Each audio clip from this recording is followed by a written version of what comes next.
우리 예레미야서 50장에 있는 말씀부터 우리 오늘 예레미야 에가서까지 이렇게 이제 이어보면 좋을 듯합니다.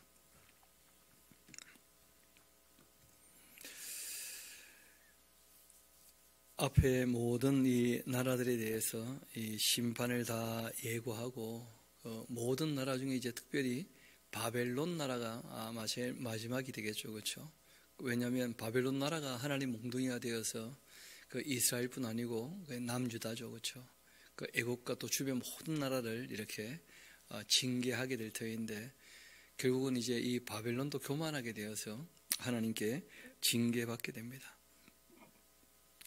그러나 하나님께서 끊임없이 그 이스라엘에 대한 궁극적인 그 회복에 대한 말씀도 이어서 하시면서 그 예루살렘이 결국 이제 바벨론에 의해서 문을 닫는 것으로 그렇게 이제 이 예레미야서는 끝나게 되는데 같이 한번 봅시다.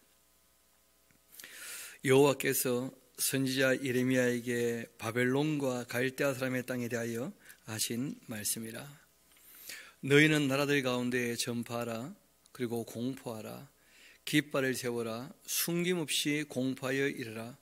바벨론이 함락되고 벨이 수치를 당하며 무르닥이 부스러지며 그 신상들은 수치를 당하며 우상들은 부스러진다. 그렇게 하라. 이는 한 나라가 북쪽에서 나와서 바벨론보다 더 북쪽 그 페르시아를 얘기하는 것입니다. 그 바벨론을 쳐서 그 땅으로 황폐케 그렇게 하며 또 그 가운데 사는 자 없게 할 것이다. 사람이나 짐승 다 도망할 것임이니라. 그렇게 하나님께서 바벨론을 무너뜨리고 페르시아와 메대 그 연합군인데 실제로는 그 메대 페르시아 연합군에 의해서 이 바벨론이 무너지게 되면 여호와의 말씀이니라. 그날 그때 이 이스라엘 자손이 돌아오게 될 것이고 유다 자손도 함께 돌아올 것이다. 그러면 그들이 울면서 그 길을 가며 그 하나님 여호와께 구할 것이며 그들이 그 얼굴을 그 시온으로 향하여 그 길을 물으며 이르기를 너희는 오라 잊을 수 없는 영원한 언약으로 여호와와 연합하라. 그렇게 할 것이다. 실상 바벨론에서 돌아오는 것처럼 그렇게 보였는데 내용으로 보면 궁극적인 회복을 얘기하는 거죠. 왜냐하면 바벨론에서 돌아올 때에는 그 북왕국 이스라엘은 아니었고 남왕국 유다만 돌아오게 됩니다. 그리고 하나님과 영원한 언약을 맺지 못했죠. 잘 아시는 것처럼 결국 이제 남왕국 유다는 두 번째 성전이 세워졌지만 굉장히 약하게 되었고 그리고 이제 그 두 번째 성전도 AD 70년에 무너지고 말거든요. 그래서 4절, 5절은 궁극적인 회복에 대한 그 말씀을 하고 계시는 것이죠. 내 백성은 잃어버렸던 양떼다.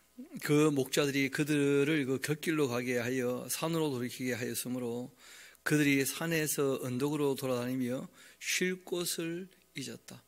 원래 그 푸른 추장으로 인도해야 되는데 하나님께서 맡기셨던 그 많은 지도자들이 하나님의 백성들을 그 산으로 언덕으로 그래서 정말 양떼들이 죽을 지경이었다는 거예요. 그들을 만나는 자들은 그들을 삼키고 그 대적은 말하기를 그들이 여호와 곧 의로운 조소시며 그 조상들의 그 소망이신 여호와께 범죄하였은즉 우리는 무지하다. 그렇게 하였느니라. 너희는 바벨론 가운데서 도망하라. 갈대아 사람의 땅에서 나오라. 양떼에 앞서가는 그 순념소같이 그렇게 하라.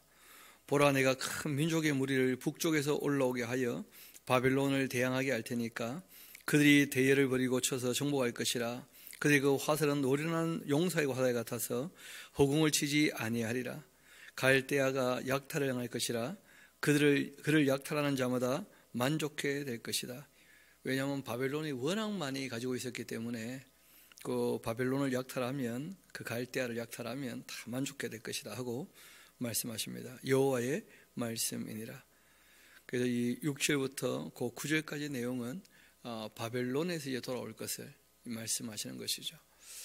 그래서 바벨론에서 회복은 어떻게 보면 그 모형 같은 것이죠. 예표 같은 것이고, 궁극적인 회복은 그 천년왕국에 가서야 다 성취되는 것이다. 이렇게 말씀드리고 있습니다.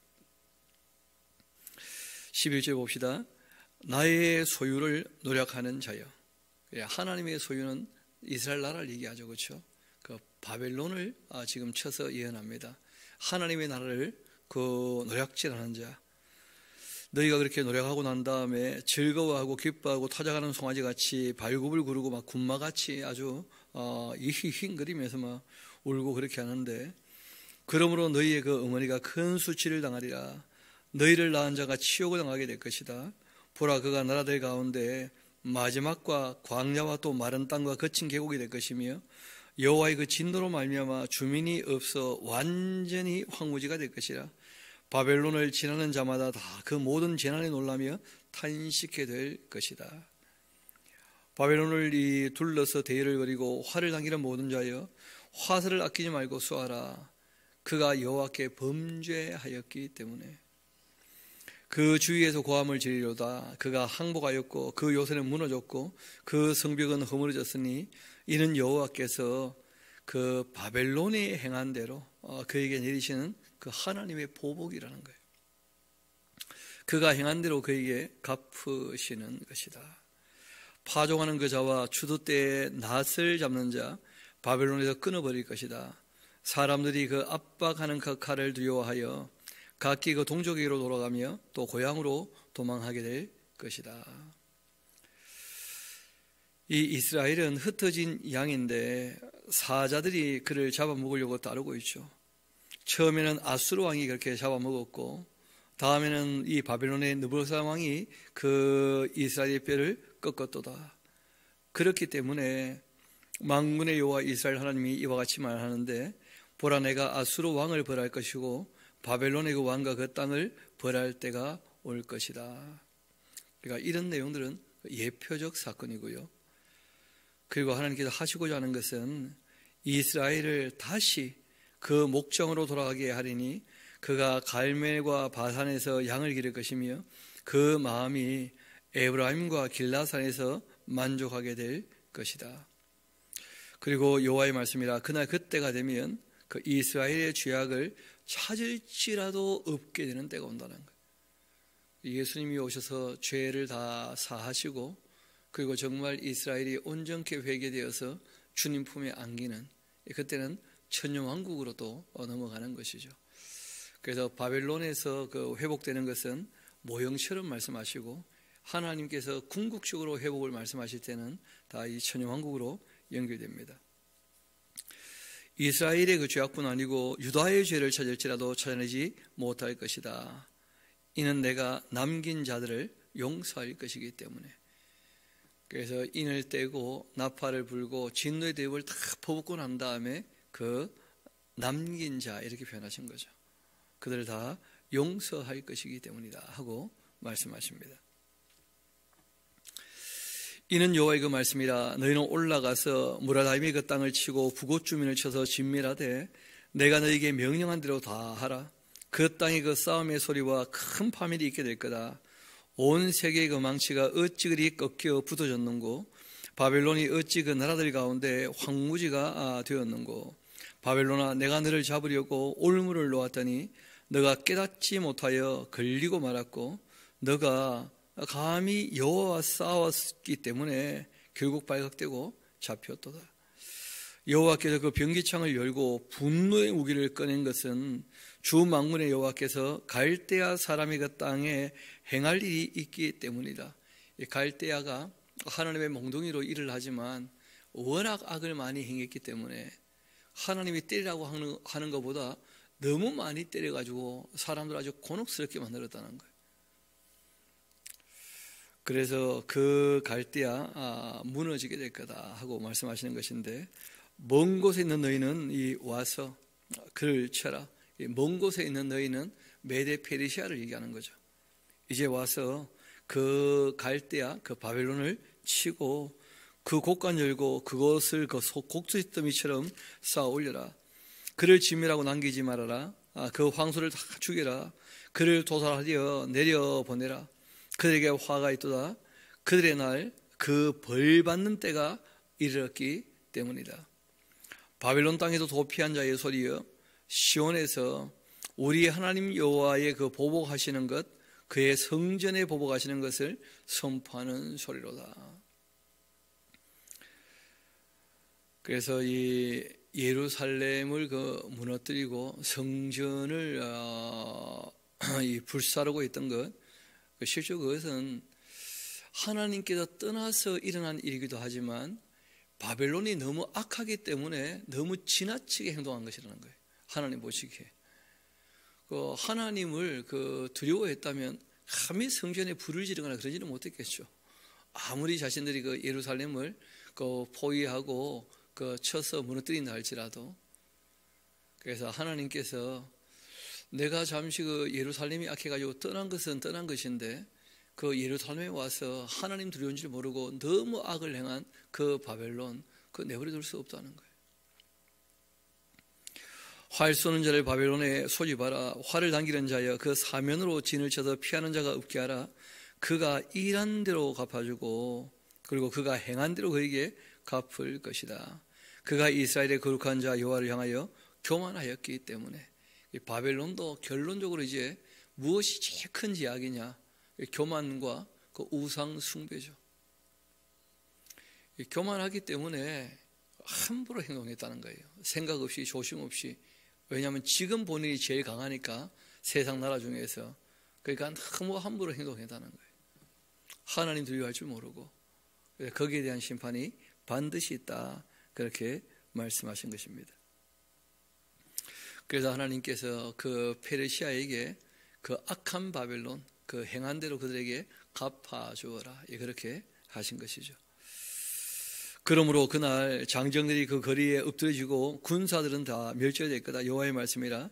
주 만군의 여호와의 말씀이라. 교만한 자여, 봐라, 내가 너를 대적하나니 너의 날 곧 내가 너를 벌할 때가 이르게 되었다. 교만한 자가 걸려 넘어지겠고 그를 일으킬 자가 없을 것이며, 내가 그 성읍들의 불을 지를 텐데 그 주위에 있는 것 다 삼키게 될 거다. 만군의 여호와께서 이와 같이 말씀하신다. 이스라엘 자손과 유다 자손이 함께 학대를 받고 있구나. 그들을 사로잡은 자 다 그들을 붙들고 놓아주지 아니하리라. 그들의 구원자는 강하시다. 그 이름은 만군의 여호와신데 반드시 그들 때문에 싸우실 것이다. 그때 평안함을 주고 바벨론 주민은 불안케 그렇게 할 것이다. 하나님께서 하나님의 백성들, 그들의 구원자가 되시니까 이스라엘 백성들에게 바벨론에게는 두려움이 되실 거다 하고 말씀하시죠. 여호와의 말씀이라. 칼이 갈대인의 위에와 또 바벨론 주민의 위에와 그 고관들과 지혜로운 자의 위에 떨어지게 될 거다.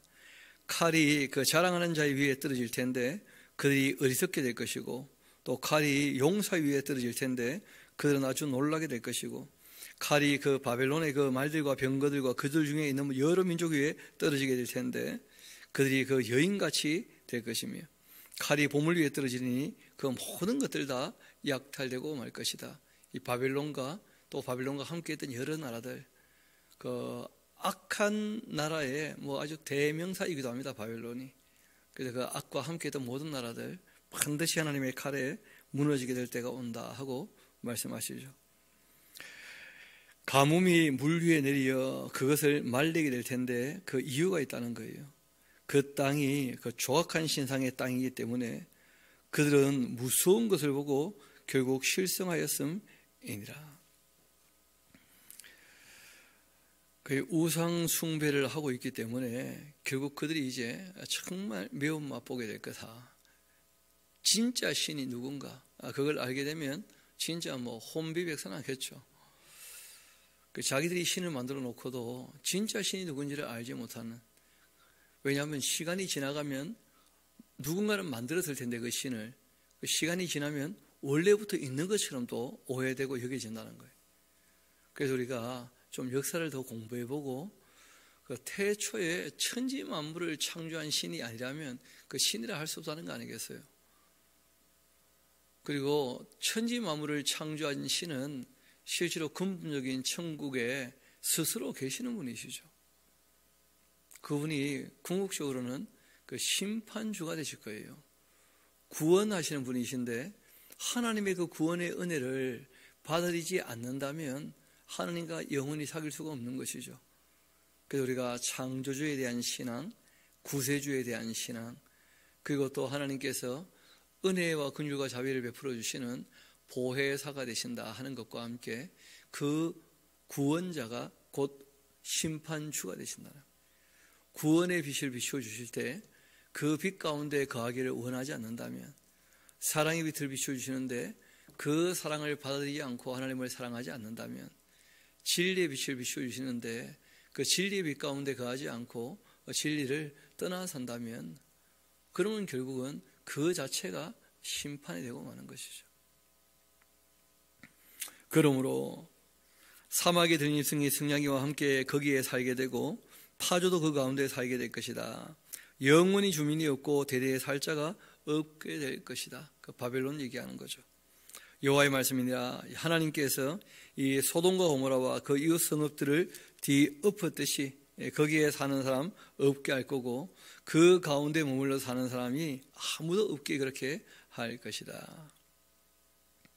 보라, 한 민족이 북쪽에서 올 거고 큰 나라와 여러 왕이 충동받아가지고 땅끝에서 일어날 텐데 그들은 이 활과 투창을 가진 자라. 잔인하여 불쌍히 여기지 않고 그들의 그 목소리는 바다가 설림 같도다. 딸 바벨론아, 그들이 그 말 타고 무사같이 각히 내 앞에 대열을 지금 갖추고 있는데 바벨론 왕이 그 소문 듣고 그 손이 약하여지고 고통에 사로잡혀 해산하는 여인처럼 진통하는도다. 보라, 사자가 요단의 깊은 숲에서 나타나듯이 그가 와서 경관 처소를 칠 텐데 내가 즉시 그들을 거기에서 쫓아낼 것이고 택한 자를 내가 그 자리에 세울 것이다. 우리가 이사야서를 앞으로 또 이제 뒷부분을 읽어 나갈 텐데 거기에 하나님께서 택하신 기름 부어 세우신 그 페르시아 왕이 바로 고레스 왕이라는 거예요. 그래서 하나님께서 택하셨던 그 고레스 왕을 통하여 이 바벨론을 다 무너뜨릴 것이다. 이렇게 이제 말씀하시는 것이죠. 나와 같은 자 누구며 출두하라고 나에게 명령할 자가 누구며 내 앞에 설 목자는 누구겠느냐. 하나님이 기름 부어 세우신 고레스라는 거죠. 그런즉 바벨론에 대한 여호와의 그 계획과 갈대아 그 사람들의 땅에 대하여 품고 계시는 여호와의 그 생각을 들어봐라. 양떼의 어린 것들을 그들이 반드시 끌고 하고 또 그들의 그 초장을 황폐케 할 거다. 바벨론이 약탈당하는 소리에 땅이 진동할 거고 그 부르짖음이 나라들 가운데서 들리게 될 것이다. 그 거대한 나라 바벨론이 무너진다는 것 생각도 못하고 있었을 터인데 하나님께서 미리 그 고레스에 의해서 무너지고 말 것이다 하고 몇 차례 걸쳐 말씀을 하시는 거죠. 여호와께서 이와 같이 말씀하시되 보라, 내가 멸망시키는 자의 그 심령을 부추겨 바벨론을 칠 거다. 또 나를 대적하는 자 중에 있는 그 자를 칠 것이다. 이 바벨론이 교만해요. 하나님 대적하니까요. 잘 아시는 것처럼 그 벨사살 왕이 온갖 신전에 있던 금은 기명 다 갖고 오는데 하나님의 전에 있던 금은 기명을 꺼내와 가지고 거기에 술을 부어 마시면서 자기들이 신이나 된 것처럼 그렇게 까불었기 때문에 교만이 극에 달한 거예요. 그래서 바벨론 결국 무너지는 것이죠. 내가 그 타국인을 바벨론에 보내어 퀴즈를 할 거다. 그 타국인은 말씀드린 것처럼 이 페르시아 왕상, 이 메데 페르시아 연합군이 그 바벨론을 무너뜨립니다. 그렇게 퀴즈를 해서 그 땅을 비교할 거다. 재난의 날 그를 애워싸고 칠 거다. 화를 당기는 자를 향하며 갑옷을 입고 일어선 자를 향하여 이 쏘는 자, 그 화를 당길 거다. 그 장정들을 불쌍히 여기지 말며 그 군대를 전멸시켜라. 무리가 갈대아 사람의 땅에서 죽임을 당하여 엎드릴 거고 관통상당한 자 거리에 있게 될 것이다. 이 활이나 투창을 힘껏 던지면 관통이죠. 지나가 버리니까 그런 상처 입은 사람들이 거리에 있게 될 거다 하고 말씀하십니다. 이스라엘과 유다가 그 이스라엘의 거룩하신 일을 거역하였기 때문에 이 죄가 땅에 가득했는데 그러나 그의 하나님 만군의 여호와에게 버림받은 그 홀라비는 그 아니다. 하나님께서 이스라엘 그 남한국 유다를 완전히 버리신 게 아니고 바벨론에 보내신 이유, 또 온 세상에 흩으신 이유는 그 징계하셨지만 실제로는 회복을 위하여 악을 다 진멸하고 미련하고 어리석고 죄된 모든 것들을 다 벗겨내고 난 다음에 다시 부르시려고 그렇게 하신 겁니다. 그러니까 바벨론 가운데에서 도망하여 나와야 한다. 바벨론이 무너질 때 이것이 이제 구원도 받게 되어지는 그 과정이기도 하죠. 각기 그 생명을 구원하고 그 죄악으로 말미암아 끊어짐을 보지 말아라. 이는 여호와의 그 보복의 그 때이니 그에게 보복할 거다. 바벨론에게. 바벨론은 여호와의 그 손에 잡혀 있어 온 세계가 취하게 하는 그 금잔이었다. 문민족이 그 포도주를 마심으로 미쳤던 것이었다. 이 바벨론이 워낙 잘 나가니까 사람들이 하나님을 바라보는 것이 아니고 바벨론처럼 되어야지 하면서 잠시 이 땅에 누릴 그 사치와 향락 때문에 다 바벨론을 사랑하고 바벨론을 추구하여 갔다는 거예요. 그래서 하나님께서 그 바벨론을 표현할 때 혼취케 하는 잔, 모든 사람을 취하게 하는 그 금잔을 가지고 있다 하고 말씀하신 거죠. 그래서 바벨론의 그 정신을 이어받았던 그 모든 나라들, 이 아수르와 두로 같은 나라들 다 혼취케 하는 그 잔을 갖고 있었던 나라들이죠. 이후에 페르시아, 또 이 헬라, 로마 다 마찬가지죠. 지금도 세상 많은 나라들이 그 로마 같은 그런 이 로마의 그 평화를 추구하는 그런 모습들을 볼 수 있습니다. 제국주의의 그 꿈들을 대부분 버리지 않고 있다는 거예요.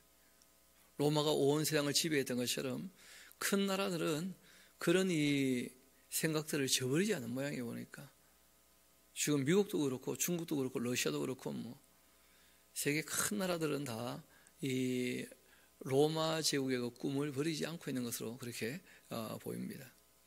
이어봅시다.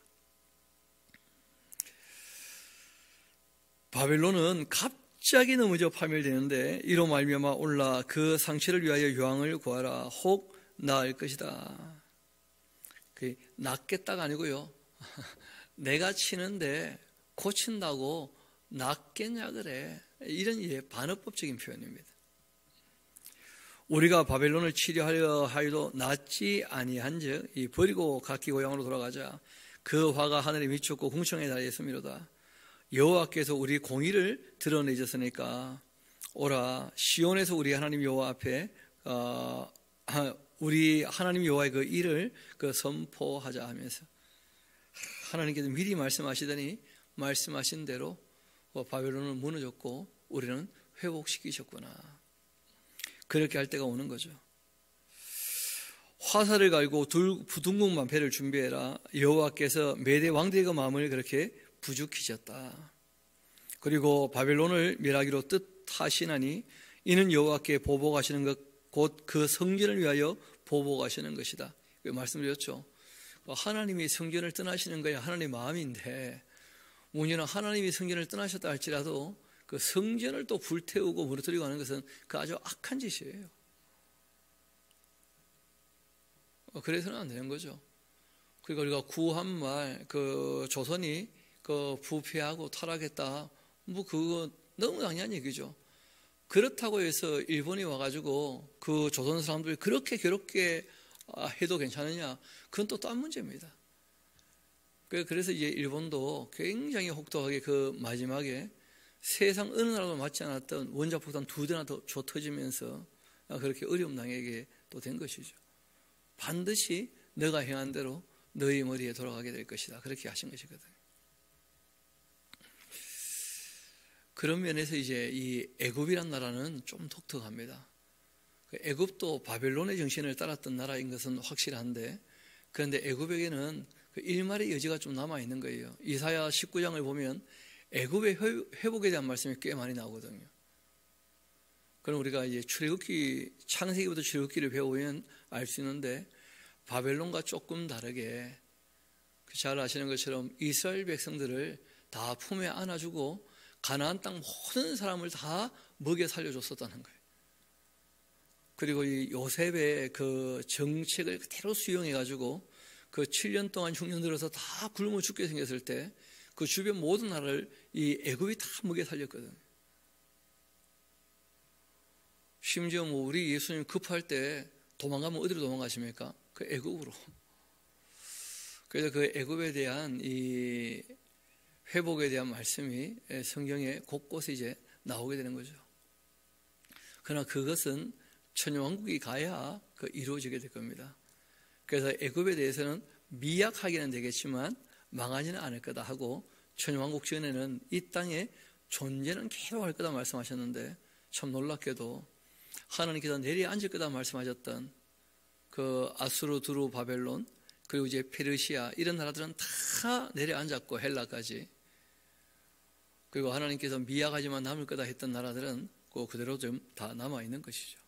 그 대표적인 나라 중에 하나가 이집트라는 나라입니다. 반면에 정말 바벨론은 그 흔적 찾아보기 어려울 만큼 그렇게 이제 내려앉았던 것이죠. 이어봅시다.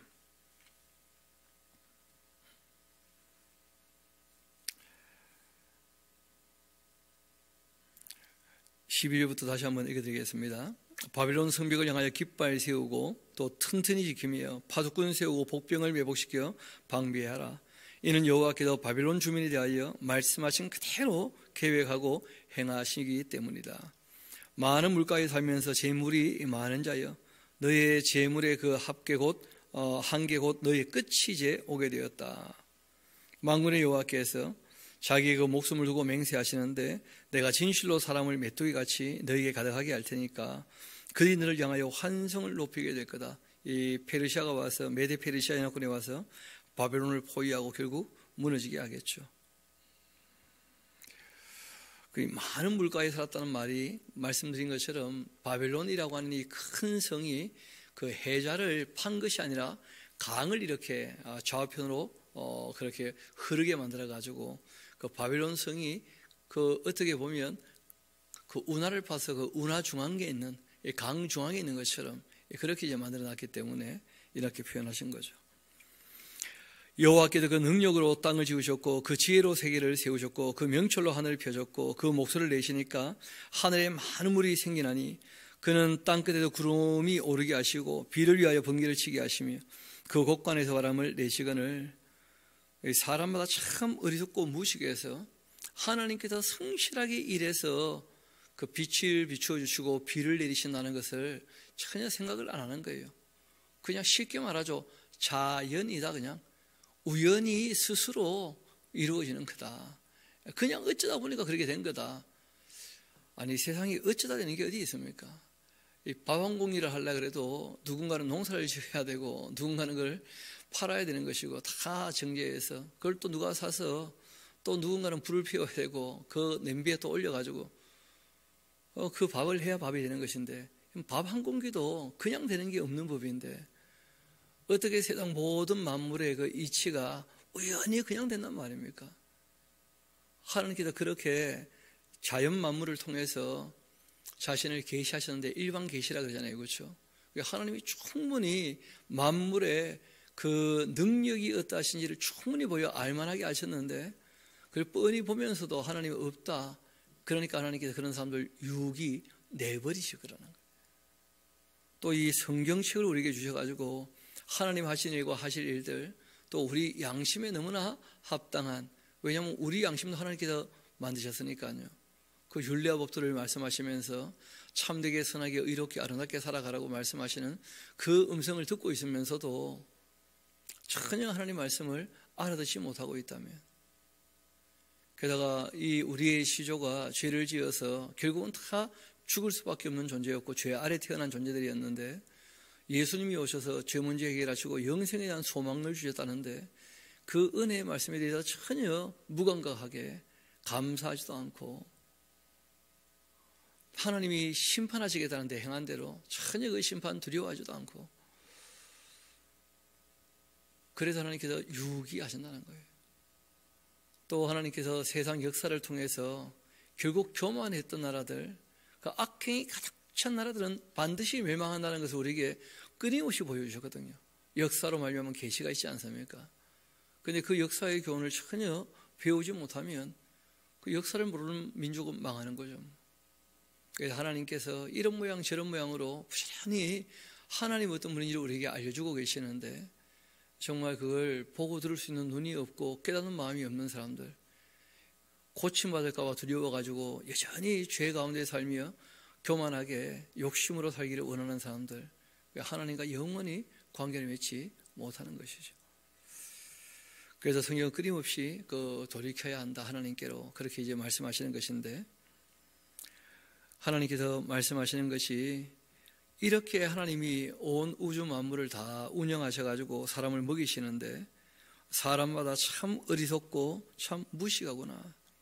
금양생마다 자기가 만든 신상으로 말미암아 수치를 당하나니 이는 그 부어 만든 우상은 거짓이고 속에 생기가 없는 것 스스로가 다 알고 있지 않냐는 거예요.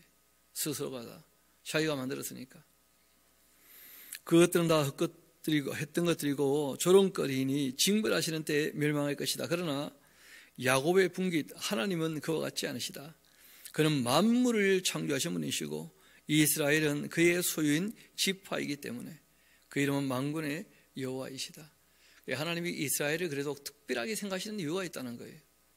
그 조상 아브라함 때부터 시작해서 그 스스로 계시는 만물을 창조하신 그 하나님을 제일 먼저 알아본 민족이 바로 이스라엘 백성들이었어요. 그래서 하나님께서 좀 특별하게 생각을 하시는 거죠. 여호와께서 이르시되 너는 나의 그 철퇴 곧 이 무기라. 나는 너가 나라들을 붕세하며 그리고 너가 국가들을 멸하며 너가 이 말과 병을 분쇄하며 너가 이 병과 병거들을 부수며 너가 남자와 여자를 분쇄하며 너가 이 노년과 유년을 분쇄하며 너가 청년과 처녀를 분쇄하며 너의 목자와 그 양떼를 분쇄하며 또 너가 이 농부와 그 멍의 수를 분쇄하며 또 너가 도백과 태주들을 다 분쇄하도록 그렇게 할 거다. 너희 눈앞에서 그들이 시온에서 모든 악을 행한 그대로 내가 바벨론과 갈대아 모든 주민에게 그렇게 갚을 것이다. 그러니까 이 바벨론이 했던 모든 행악을 하나님께서 지켜보셨기 때문에 페르시아로 말미암아서 그들이 행한 그대로 어떻게 하실 거라는 거예요? 갚아 주실 거라는 거예요. 그 일을 하시는 분은 바로 이스라엘을 통하여 계시하시고자 하시는 그 하나님이셔요. 여호와 하나님. 시온에서 모든 악을 행한 대로 내가 바벨론과 갈대아 모든 주민에게 갚을 것이다. 여호와의 말씀이라. 온 세계를 멸하는 이 멸망의 사나 봐라. 나는 너의 원수라. 나의 그 손을 너희 위에 펴서 너를 바다 위에 굴려버리고 너로 불탄 산이 되게 할 거다. 사람이 내게서 진 모퉁이 돌이나 기초돌을 취하지 아니할 거다. 너는 영원히 황무지가 될 것이라. 여호와의 말씀이라. 땅이 이 깃발을 세우며 나라들 가운데 나팔을 불어 나라들을 도원시켜 그를 치라. 또 이 아라랏 또 민닛 또 이 아스그나스 나라를 불러 모아서 그를 치며 사무관을 세우고 또 그를 치되 극성스러운 메뚜기같이 그 말들을 몰게 해라.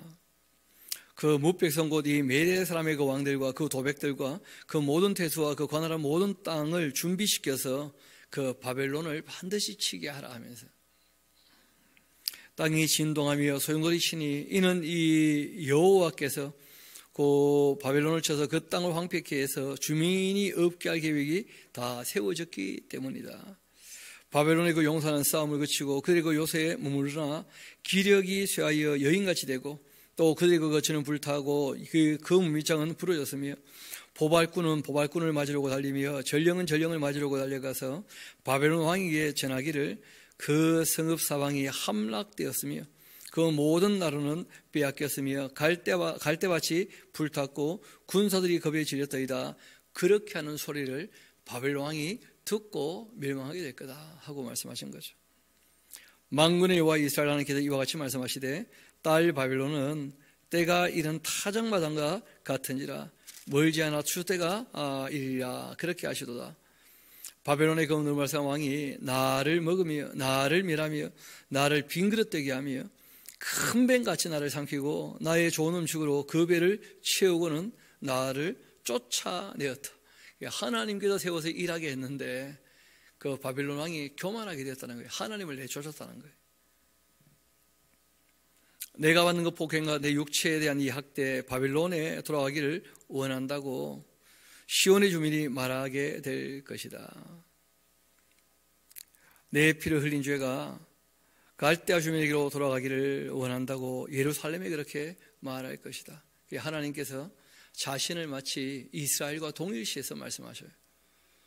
여러분, 예수님께서 바울에게 그런 말씀하신 적이 있죠. 너가 왜 나를 핍박하느냐, 왜 박해하느냐 하고 말씀하신 거예요. 왜냐하면 주님의 교회가 주님의 몸이라는 거죠. 그런 것처럼 하나님께서 이 이스라엘 나라를 하나님의 그 부인처럼 표현할 때가 종종 있거든요. 부부는 또 한 몸이니까. 그래서 이 이스라엘 나라에 했던 모든 그 악행, 그것이 곧 하나님께 한 것으로 하나님께서 여기시고 그 바벨론 반드시 손봐준다, 그런 말씀을 하시죠. 이어봅시다. 그러므로 여호와께서 이와 같이 말씀하시되 보라, 내가 너의 송사를 듣고 너를 위하여 보복하여서 그 바다 말려버리고 그 샘을 말릴 거다. 바벨론은 결국 돌무더기가 되고 승냥이의 거처와 혐오의 대상과 탄식거리가 되고 주민이 없게 될 거다. 그들이 다 젊은 사자같이 소리 지르고 사자 새끼같이 으르렁거리며 열정이 일어날 때 내가 연회 베풀고 그들이 취하여 기뻐하다가 영원히 잠들어 깨지 못하게 할 거다. 여호와의 말씀이라. 내가 그들을 끌어내려고 그 어린 양과 순양과 순년소가 도살장으로 가는 것 같게 그렇게 할 것이다. 슬프다. 결국 그 세삭이 함락되고 말았다. 그 세삭은 바벨론의 그 별명 같은 거예요. 그 세삭 뜻이 뭐냐면 내려앉는다, 가라앉았다, 그런 거예요. 그러니까 바벨론이 참 교만방자하지만 결국은 하나님 보시기에는 교만하기 때문에 가장 낮아지는, 무너지게 되는, 내려앉게 되는 그런 나라죠. 온 세상에 칭찬받는 성읍이 빼앗겨도다. 슬프다. 바벨론이 나라들 가운데 황폐하게 되었다. 바다가 이 바벨론에 넘치며 그 노도 소리가 그 땅을 뒤엎었도다. 그 성읍들은 황폐하여 마른 땅과 사막과 사람이 살지 않는 땅이 되었으니 그리로 지나가는 사람이 없도다. 내가 배를 바벨론에 벌하고 그가 삼킨 그 입에서 끌어내리니 민족들이 다시는 그에게로 몰려가지 아니하겠고 바벨론 성벽은 다 무너졌도다. 나의 백성아, 너희는 그 중에서 나와서 각기 그 여호와의 진노를 피해야 된다. 그 일전에는 예루살렘에 있을 때 이런 말씀하셨잖아요. 거기 남아 있으면 안 된다. 죄악이 관영하니까. 거기서 이제 바벨론으로 피해야 산다 하고 말씀하셨고, 이제 바벨론이 또 악해지니까 이제는 바벨론 무너진다. 거기다 다시 이제 그 예루살렘으로 돌아가야 살게 될 것이다. 또 그렇게 말씀하시는 거예요. 그래서 구원은 어떤 장소에 있는 게 아닙니다. 예루살렘에 있으면 구원받느냐? 그것도 아니고 바벨론에 있으면 구원받느냐? 그것도 아니에요. 시기와 때에 따라서 그건 다 달라요. 알고 보니까 구원은 하나님께서 은혜로 베푸시는 거예요. 그러니까 하나님 말씀을 따라야 어디에 있든지 구원을 받게 되는 것이죠. 그래서 다시 말씀드리는데 여기 구원이 있다 저기 구원이 있다 하는 것들과 다 가짜니까 우리가 주님께서 구원하시는 분인 줄 확실히 믿고 우리가 주님을 사랑하면서 주님의 뜻을 따르기를 소망합니다. 하나님 말씀을 따르면 어디 있어도 아무 문제가 없어요. 찬양 중에도 그런 찬양 있잖아요. 그 어디나 하늘나라 하는 그런 말씀이 있잖아요. 우리 마음에 정말 주님의 나라가 이루어져 있다면 그 어디나 하늘나라인 것이고 또 우리가 궁극적으로도 주님의 나라에 가게 되는 것이니까요. 슬프다. 세상이 함락되었다. 온 세상에 그 칭찬받는 성읍이 빼앗겼다. 슬프다. 바벨론이 나라들 가운데 황폐하였다. 거기서 나오라는 거죠. 나와. 45절 봅시다. 나의 백성아, 너희는 그 중에서 나와서 각기 여호와의 진노를 피하라. 너희 마음을 나약하게 말미암아 이 땅에 들리는 그 소문으로 말미암아 두려워하지 마라.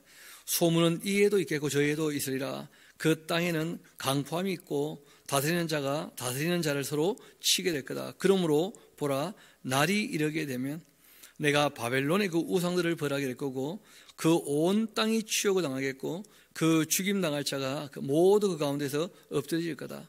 하늘과 땅과 그 안에 있는 모든 것이 바벨론으로 말미암아서 기쁘노라 할 텐데 이는 파멸시키는 자가 북쪽에서 그에게 옴이라. 여호와의 말씀이라. 이 북쪽에서 오는 이제 이 바벨론을 파멸시키는 나라, 이제는 잘 아시겠죠. 메데 페르시아를 얘기하는 것인데 고레스가 그들을 이끌고 오고 그리고 고레스의 그 외삼촌이었던 다리우스라는 사람이 이제 그 바벨론을 통치하게 됩니다. 고레스는 또 계속 싸우러 나가게 되죠. 바벨론이 이스라엘을 죽여 엎드려뜨린 같이 온 세상이 바벨론에서 이 죽임을 당하여 엎드려지게 될 것이다. 칼을 피한 자들이여 멈추지 말고 걸어가라. 먼 곳에서 여호와를 생각하며 예루살렘을 너희 마음에 좀 두어라. 외국인이 여호와의 그 거룩한 성전에 들어감으로써 우리가 책망을 들으며 수치를 당하여 모욕이 우리 얼굴을 덮었느니라. 보라, 날이 이르게 될 거다. 내가 그 우상들을 벌할 것이라. 부상자들이 그 땅에서 한숨을 지으리라. 여호와의 말씀이라. 가령 바벨론이 하늘까지서 오른다 그렇게 하자. 높은 곳에 있는 그 피난처를 요새로 삼는다 할지라도 멸망시킬 자가 나에게로부터 그에게 임하게 될 것이다. 여호와의 말씀이라. 그러니까 하나님의 성전에 들어간다 할지라도 회개하기 위하여 들어갔다면야 하나님을 만나겠지만 하나님의 그 성전을 무너뜨리려 들어갔기 때문에 하나님 용서할 수 없다는 거예요. 그 바벨론. 그래서 그 바벨론 결국 그 페르시아에 무너지게 될 거다. 뭐 몇 번에 걸쳐 말씀하시는 거예요. 그러니까 실상은 이제 그 40년 동안 그 바벨론 멸망에 대해서도 꽤 여러 번 얘기했을 거 아닙니까? 그 이제 모든 바벨론 멸망에 대한 이 예언들을 여기 다 이렇게 모아놓은 거예요. 쉽게 말하면. 여기 자 이 편성이 되어져 있는 것이죠. 바벨론으로부터 부르짖는 소리가 들리는데 갈대아 사람의 땅에 큰 파멸 소리가 들리는도다. 이는 여호와께서 바벨론을 향피하게 하사 그 큰 소리를 끊으심이로다. 원수는 많은 물같이 큰 파도, 그 파도가 사나우며 그 물결은 요란한 소리를 내는도다.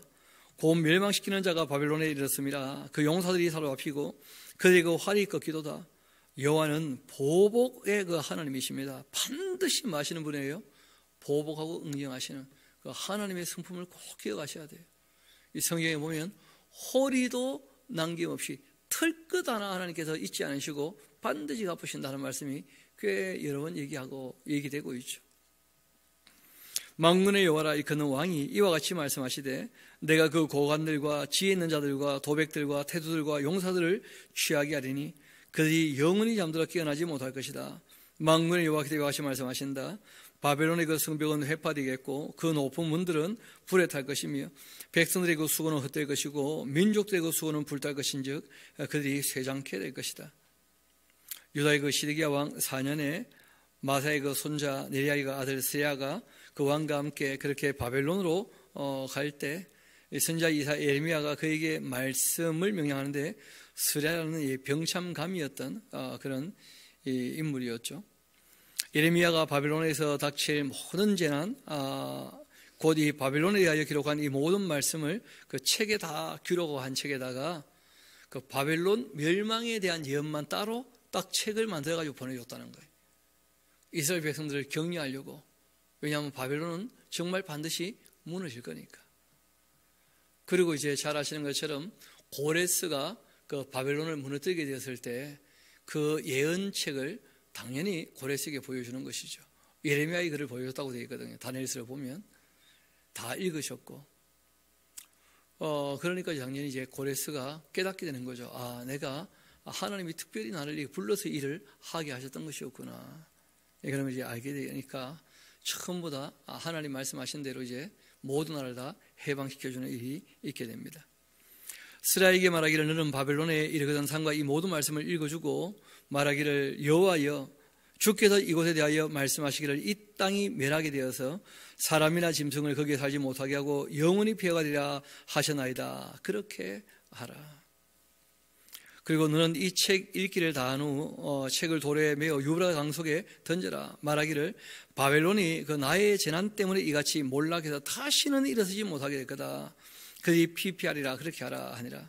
예레미야의 말이 이에 끝나게 되었다 하고 이제 그 예레미야가 전하는 말은 다 끝났고 실제로 이제 52장은 그 예레미야서가 원래 그 역사와 함께 예레미야의 그 선포들을 다 정리한 책이기 때문에 그 바벨론 멸망으로 끝나는 게 아니고 아직은 바벨론 멸망은 한참 남은 것이고요. 뭐부터 이제 무너집니까? 지금 눈앞에 있는 그 남왕국 유다가 이제 무너지는 것이거든요. 그래서 남왕국 유다가 무너질 것을 말씀하시고 역사 가운데 어떻게 무너졌는지를 얘기하고 난 다음에 이 예레미야서가 끝나 있는 겁니다. 그래서 이 시드기야가 바벨론에게 죽었던 이야기가 그 2번 나오죠. 지난번 한번 있었었는데 이미 다시 한번 그 언급을 하고 있습니다. 우리 51장 같이 한번 봅시다. 시드기야가 왕위에 오를 때 나이는 21세였다. 바벨론의 예루살렘에서 11년 동안 통치했는데 그 어머니 이름은 하무달이고 림나인 예레미야의 그 딸이더라. 그가 여호야김의 모든 행위를 본받아 여호와 보시기에 악을 행했다. 그래서 여호와께서 예루살렘과 유다에게 진노하심이 그들을 자기 앞에도 쫓아내시기까지 이제 이르게 되었다.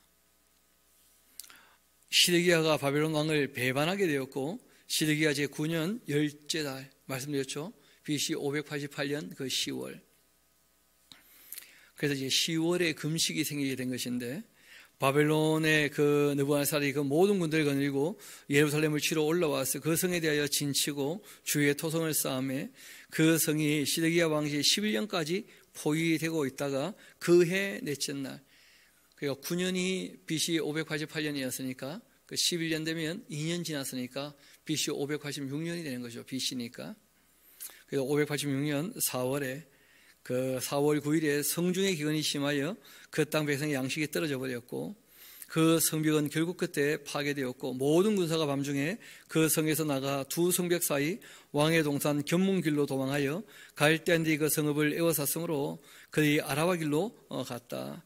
갈대아 군대가 그 왕을 뒤쫓아가서 여리고 이 평지에서 시드기야를 따라잡으며 왕의 그 모든 군대가 그를 떠나 흩어진지라. 그들이 왕을 사로잡아서 그를 하마 땅 리블라에 그 있는 바벨론 왕에게로 끌어가며 그가 시드기야를 심문했다. 바벨론 왕이 시드기야의 아들들을 그 눈앞에서 죽여버리고 또 리블라에서 유다의 모든 고관을 죽였고 그리고 시드기야의 두 눈을 뺐는데 그 이유가 있었죠. 이 사람이 항복한 게 아니라 애굽으로 어떻게 했다는 거예요? 도망갔다는 거예요. 이 바벨론을 배신하고. 그래서 이제 이런 끔찍한 일을 당하게 된 겁니다. 배신자의 말로라 할 수 있죠. 언약을 어긴 자의 말로예요. 그런 것이 이제 우리에게도 그 큰 어떤 경계가 되는 유비가 되는데 바벨론 왕과의 이 언약을 어기고 그리고 바벨론 왕 아닌 다른 것을 의지했다고 했을 때 어떤 일을 당하는지를 보고 만군의 여호와이신 하나님을 등지고 배신하고 하나님 반대편에 서는 자들 그 마지막에 당할 일이 어떠할 것인가 좀 생각해봐라. 뭐 그런 유비가 있다는 거예요. 인격과 인격이라면 약속을 했다면 지키는 것이 잘하는 것이죠. 시드기야의 그 두 눈을 빼고 노사슬로 그를 결박하여 바벨론 왕이 그 바벨론으로 끌고 와서 그가 죽는 날까지 오게 가두었더라. 바벨론의 그 느부갓네살 왕이 느부갓네살 왕이 19년 이 5째 달 10째 날 바벨론 왕 이전 사령관 느부사란이 예루살렘에 이르게 되었고 여호와의 그 성전과 왕궁을 불사르게 되었다. 느부갓네살 왕 19년이 시드기야 11년이에요. 그가 BC 588년 그 5월에 성전이 불타게 됩니다.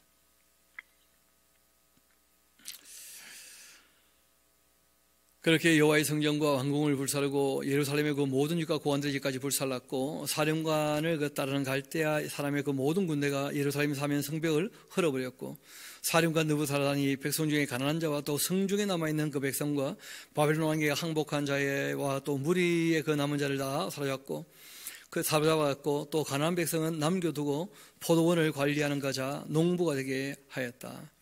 갈대아 사람은 또 여호와의 그 성전의 두 놋기둥 받침들 여호와의 성전의 놋대야를 다 깨뜨려 가지고 그 놋을 바벨론으로 다 가져갔고 가마들, 부삽들, 부집개들 또 주위 주발과 숟가락들과 성길대에 쓰는 모든 놋그릇 다 가져갔고 사령관들은 잔들과 화로들과 주발들과 솥들과 또 촛대들과 숟가락들과 바리들 곧 이 금으로 만들었던 물건의 그 금과 은으로 만든 물건의 은을 다 가져갔더라.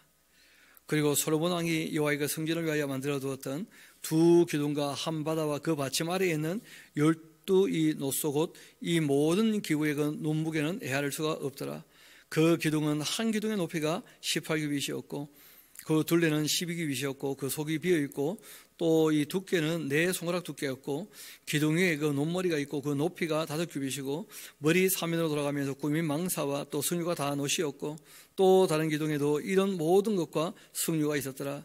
그 사면에 있는 그 석류는 96개고 그 기둥에 들렸던 그물 위에 있는 석류는 도합 100개였다. 여기 보면 크게 두 가지가 원래 있어야 되는데 없다는 거예요. 첫 번째는 무엇이었냐면 법궤가 있어야 되는데 법궤가 없어요.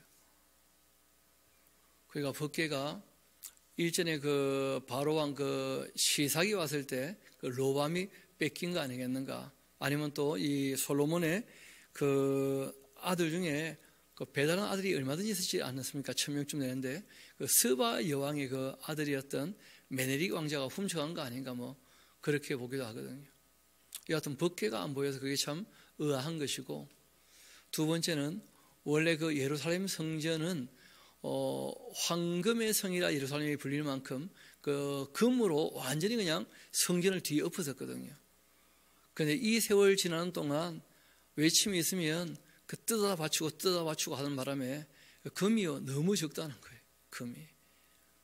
원래는 그 성전을 금으로 완전히 그냥 씌워놨었거든요. 그런데 그 바벨론이 와서 가져간 금이 너무 적다는 거예요. 그러다 보니까 이제 실상 어떻게 된 것이냐면 그 성전이 이제 불타버리게 되었던 이유 중에 하나, 또 성전이 무너짐에 대해서 표현되거나 묘사되는 것이 돌 위에 돌 하나 남지 않는다 이런 표현들이 있지 않습니까? 그러니까 금을 뜯어간다고 뜯어가도 그 여기저기 좀 남아있고 붙어있는 것들이 있는 거예요.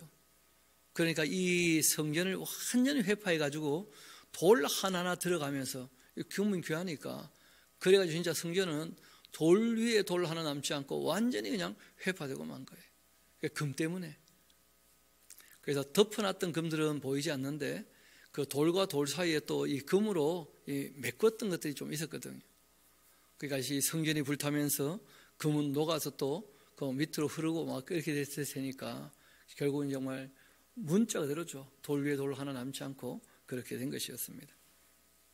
한편 사령관이 대제사장 그 스라야와 또 부제사장 스바냐와 성전 문지기 세 사람을 사로잡았고, 또 성 안에서 사람을 사로잡았는데 곧 군사를 거느린 지휘관 한 사람과 또 성중에서 만난 왕의 내시 그 7명과 또 군인을 감독하는 군사령관의 그 서기관 하나와 성 안에서 만난 평민 60명이라.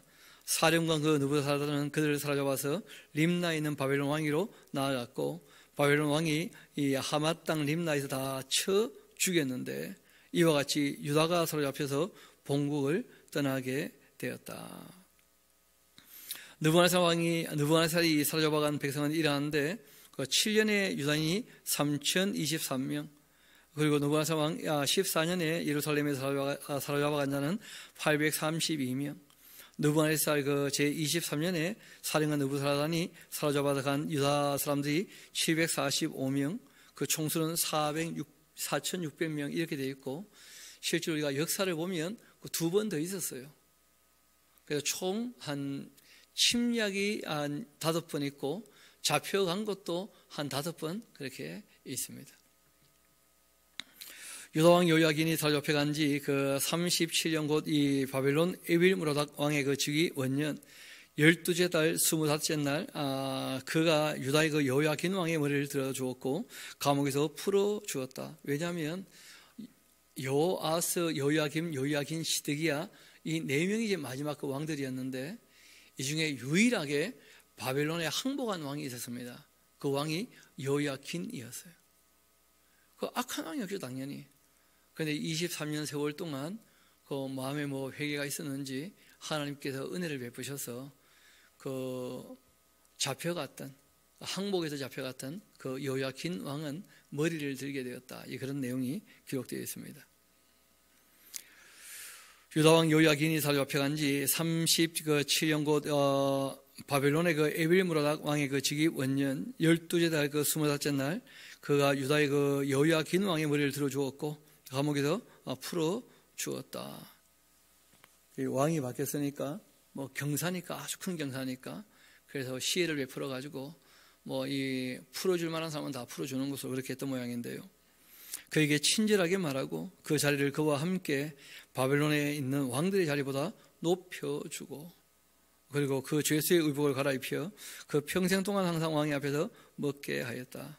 그가 날마다 그것을 바벨론 왕에 의해서 받는 정량이 있었고 죽는 날까지 곧 종신토록 그렇게 받았더라 하면서 그러니까 말씀하신 그대로 그 바벨론에 항복하면 산다 하는 것들이 이렇게 확인도 되는 것이고, 실상 이 예레미야가 참 슬프게 끝날 줄 알았는데 예레미야서는 마지막에는 하나님께서 이렇게 사부작 회복에 대한 이 소망을 보여주시면서 결국은 어떻게 될 겁니까? 70년이 차면 온전히 이제 이스라엘은 다시 회복되는 것으로, 그리고 또 그 나라가 다시 타락하게 되겠지만 결국 예수님 재림 이후에 천영왕국에서는 정말 완전하게 말씀하신 대로 회복되겠죠. 그래서 말씀하신 것이 다 이루어졌다면 앞으로 될 일에 대한 말씀들도 말씀하신 대로 다 이루어질 줄로 믿습니다. 그래서 하나님 하실 일들 다 행해 나가실 텐데 그 가운데 우리는 어떻게 살아야 할 것인가? 구세주가 또한 심판주이기도 하시다 하는 것을 꼭 기억하시고, 우리가 주님을 경외하는 마음과 주님을 사랑하는 마음을 잃지 않게 되기를 소망합니다. 우리 함께 기도하도록 하시겠습니다.